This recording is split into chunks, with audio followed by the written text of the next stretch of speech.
On this part 2 of managing employee timesheets, I will show you how to approve, reject and void timesheets, in addition to locking the timesheets. Also, I will show you how to manage multiple employees' timesheet in the bulk update tab. Now, let us look at how to approval, rejection and voiding of records would work in the timecard page. First of all approved records will have a blue background color. Any system-approved timesheet will have a computer icon next to the approved tag. To approve a pending record, just right mouse click and select Manage then Approve. Add your notes if you need and click on Save.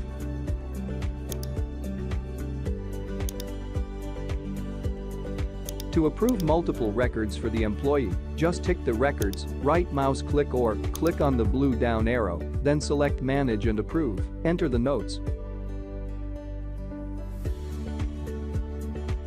and click on Save. Now, let's see how to reject a timesheet record. Rejected records will always have a status of rejected that is displayed in red background color. Now, let's see how to reject a timesheet record.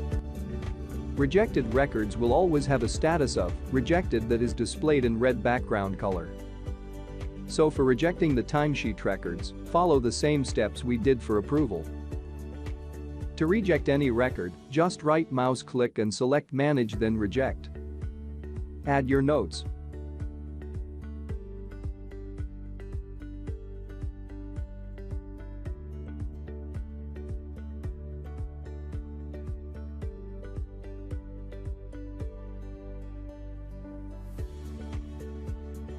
And click on Save. Same thing can be done by selecting the record and then clicking on the blue down arrow and select Reject. Please note that we can always perform a single action against multiple records. This will make your work more easy and save you time. Let us now see how to void a timesheet record. As explained earlier, you cannot delete a timesheet record, but you can mark the record as void. Voiding records will mark the attendance record as voided, and the shift will become free and available for clocking again. So, let us void an existing record. So we will try to void a pending record. Once we try to void the record, the system will display a warning window that this action cannot be undone and will request you to enter a reason and notes why you want to set the record as void. So let us add some notes and tick the checkbox to confirm our action. Then we click on the void button to go ahead with our action. As we can see now that the record is now voided and the shift is released again. Let us now see how you would print and download the employee timesheet in Excel and PDF format. Just click on the PDF icon and select Print Timesheet List. This will print an exact copy of the current displayed timesheet.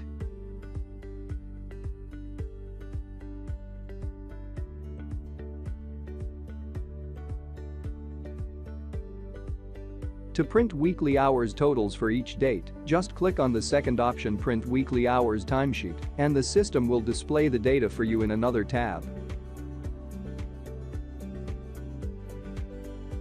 If you prefer to see the timesheet in hours and minutes instead of decimals, just go to Actions and select Display in Hours and Minutes.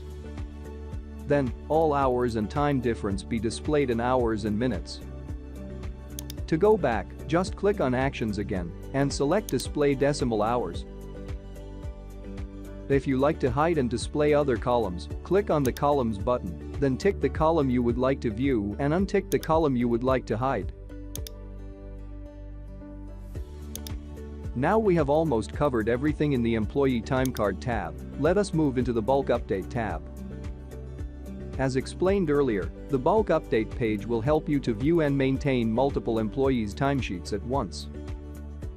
So basically all the actions and features that we explained for the timecard page are applicable and done the same ways in the bulk update page, except that all actions here can be done against different employees at the same time.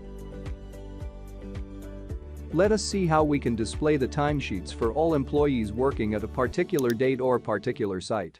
So we will click on the date field and we will select 8th of January and then we click on search. The system display and show all found records.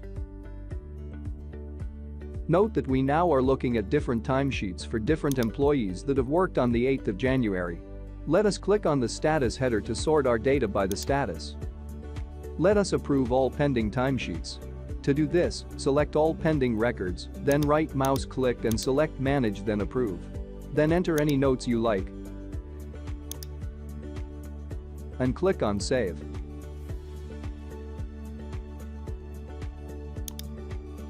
We can also lock these records from being modified, so we will select them again, and we will click on the blue down arrow and select Manage, then Lock.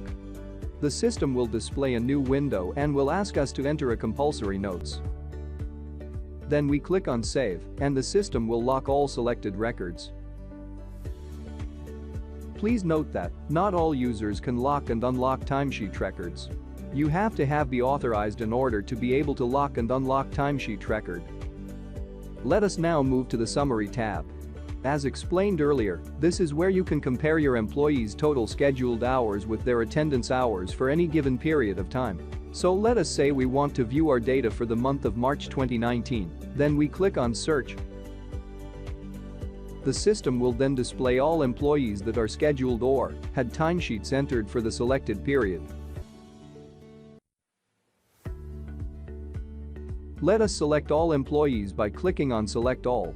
Now, the system will then display all employees' timesheet and scheduled hours for the selected period.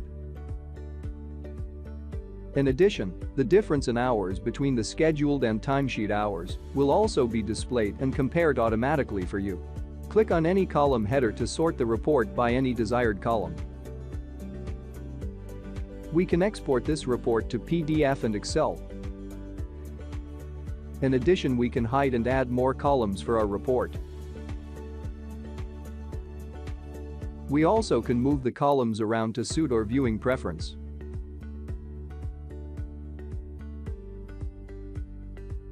Work Time Manager makes it really easy to manage timesheets. For additional help resources, check out our Help Center page.